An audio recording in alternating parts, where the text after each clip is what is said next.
जय मसीह की and good morning. आज सुबह प्रभु का वचन हमारे लिए नीति वचन 12 अध्याय और उसका 16वीं आयत प्रोवर्ब्स चैप्टर 12 वर्स 16 आपके लिए पढ़ना चाहती हूँ। मूढ़ की रिस उसी दिन प्रकट हो जाती है, परंतु चतुर अपमान को छिपा रखता है। इस प्रकार लिखा है कि मूढ़ इंसान क्या करेगा या फिर निर्बुद्धि इंसान क्या करेगा, और दूसरी तरफ एक समझदार या एक चतुर इंसान कैसे आगे बढ़ेगा। मूढ़ इंसान के बारे में लिखा है कि वो उसी दिन अपने रिस्क को प्रकट कर देता है। इंग्लिश में इस प्रकार लिखा है कि मूढ़ इंसान अपना गुस्सा को तुरंत प्रकट कर देता है, जबकि चतुर इंसान या फिर समझदार इंसान, बुद्धिमान इंसान अपमान को छिपा रखता है। मतलब उस अपमान को देखकर उसे गुस्सा नहीं आता है, वो गुस्सा प्रकट नहीं करता है।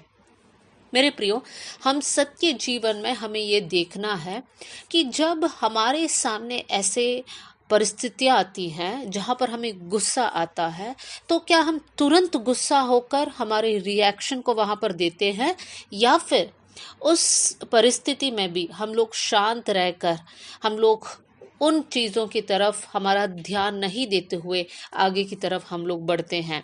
क्या हम निर्बुद्धि इंसान है या बुद्धिमान इंसान है? हमारे रोज के जीवन में अगर हम जांचें, ऐसी बहुत सारी बातें हैं जहां पर हम लोग तुरंत हमारे गुस्सा को दिखा सकते हैं। बहुत से वक्त पति पत्नी के बीच में एक छोटी सी बात और तुरंत वहां पर आपस में गुस्सा हो जाते हैं और ऐसे बातों को बोल देते हैं जो बाद में हमें दुख लगता है। इसका मतलब हम मूढ़ इंसान के बराबर है। बहुत से वक्त हम लोग देखते हैं, कभी हमारा बच्चा घर आकर बोले कि उसका दोस्त अर्थात दूसरा एक छोटा बच्चा ने उसको मारा या उसके बाल को खींचा या उसके बारे में कुछ मजाक बोला, तो तुरंत मम्मी या पापा कैसे रिएक्ट करते हैं। बहुत से वक्त ऐसा देखा जाता है कि जैसे ही बच्चा शिकायत करता है, इतना गुस्सा माता पिता के अंदर आता है, विशेष कर मम्मी लोगों के अंदर इतना गुस्सा आता है कि वो लोग दूसरे को पूछने जाते हैं, क्या आपके बच्चे ने ऐसे किया, क्यों किया, हमारे बच्चे के साथ ऐसे क्यों किया, और वहां पर एक लड़ाई झगड़ा शुरू होता है। देखिए, हमें ये सीखना है कि प्रभु में जब हम लोग हैं, हर बात को हमें ऐसे देखना है जैसे हम लोग एक समझदार इंसान है। कोई भी बात को देखकर सुनकर तुरंत हमारा गुस्सा को हमें प्रकट नहीं करना है, लेकिन हमें वहां पर ऐसी कदम को उठाना चाहिए जैसे कि वहां पर कोई लड़ाई आगे ना हो। यहाँ पर बुद्धिमान पुरुष के बारे में लिखा है कि चतुर इंसान अपमान को छिपा रखता है, मतलब वो उसके ऊपर ध्यान ही नहीं देता है।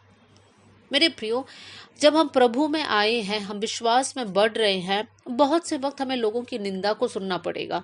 लोग हमारी मजाक उड़ाते होंगे, अच्छा इन लोग ऐसे लोग हैं, ऐसे ऐसे गीतों को गाने वाले लोग हैं, ऐसे ऐसे चिल्लाने वाले लोग हैं, लोग हमारी मजाक उड़ाएंगे। तब उस समय पर उनकी बातों को सुनकर हमारे हमारे अंदर गुस्सा नहीं आना चाहिए, लेकिन हमें उन बातों को नज़रअंदाज कर देना चाहिए, क्योंकि वचन में ही लिखा है कि लोग तुम्हारी निंदा करेंगे, लोग तुम्हारी मजाक उड़ाएंगे, उस समय पर तुम धन्य मानना अपने आप को, क्योंकि स्वर्ग राज्य में तुम्हारा प्रतिफल बहुत बड़ा है, कर यीशु मसीह ने हमें सिखाया है। तो हमारे जीवन में कोई भी परिस्थिति क्यों ना हो, चाहे वो आपके ऑफिस में हो या आपके समाज में हो, जहाँ कहीं आपको गुस्सा आता है, उस गुस्से को कंट्रोल करना है, तुरंत अपने गुस्से को वहां पर दिखाना नहीं है। एक आयत आपके सामने मैं रखना चाहती हूँ, और वो है पहला पत्रस 2 अध्याय और उसका 22 और 23वीं आयत। 1 पीटर चैप्टर 2 वर्स 22 एंड 23। यहाँ पर यीशु मसीह के बारे में लिखा है, ना तो उसने पाप किया और ना उसके मुंह से छल की कोई बात निकली। अब ध्यान दीजिए यीशु मसीह के बारे में क्या लिखा है 23वीं आयत में।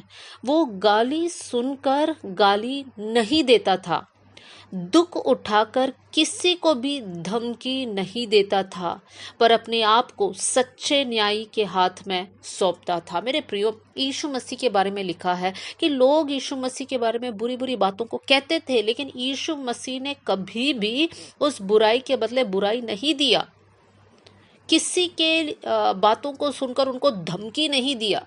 मेरे प्रियो, यही हमें भी सीखना है। ऐसी कोई भी परिस्थिति क्यों ना आए, हम लोग गुस्सा होकर हमारी गुस्सा को वहाँ पर प्रकट नहीं करेंगे, लेकिन उन बातों को हम लोग ओवरलुक करेंगे, हम ध्यान नहीं देंगे, लेकिन हम लोग विश्वास के जीवन में आगे बढ़ने के लिए हम सोचेंगे। आइए हम लोग प्रार्थना करें। स्वर्गीय पिता, आज का वचन के लिए मैं धन्यवाद करती हूँ प्रभु जी। आपका वचन में जिस प्रकार हमने पढ़ा प्रभु जी, वैसे ही हमारे जीवन में होने पाए प्रभु। हम लोग मूड इंसान के जैसे हमारा गुस्सा को तुरंत प्रकट करने वाले लोग ना रहे प्रभु जी, लेकिन परमेश्वर जैसे आपने अपमान को सहा परमेश्वर पिता, लेकिन परमेश्वर पिता आपने कभी धमकी नहीं दिया प्रभु जी। जैसे अपने बुरी शब्दों को सुना, लेकिन स्वयं आपने कभी बुराई नहीं की प्रभु जी, वैसे ही हम भी होने पाए। हम आपके बच्चे हैं प्रभु, आपका स्वभाव हमारे अंदर आने पाए कर मैं प्रार्थना करती हूँ प्रभु जी। विशेष कर उन भाई बहनों के लिए मैं दुआ करती हूँ जिनको तुरंत गुस्सा आता है परमेश्वर पिता, आप उनको मदद करना प्रभु, ताकि उस गुस्से के ऊपर वो लोग कंट्रोल कर पाए, उनके अंदर संयम होने पाए प्रभु, आत्मा का फल उनके अंदर उत्पन्न होने पाए कर मैं दुआ करती हूँ। आपने हमारी प्रार्थना सुन लिया, इसलिए धन्यवाद। आदर और महिमा आपको देते हुए यीशु के नाम से हम मांगते हैं, आमेन। जय मसीह की। God bless you all.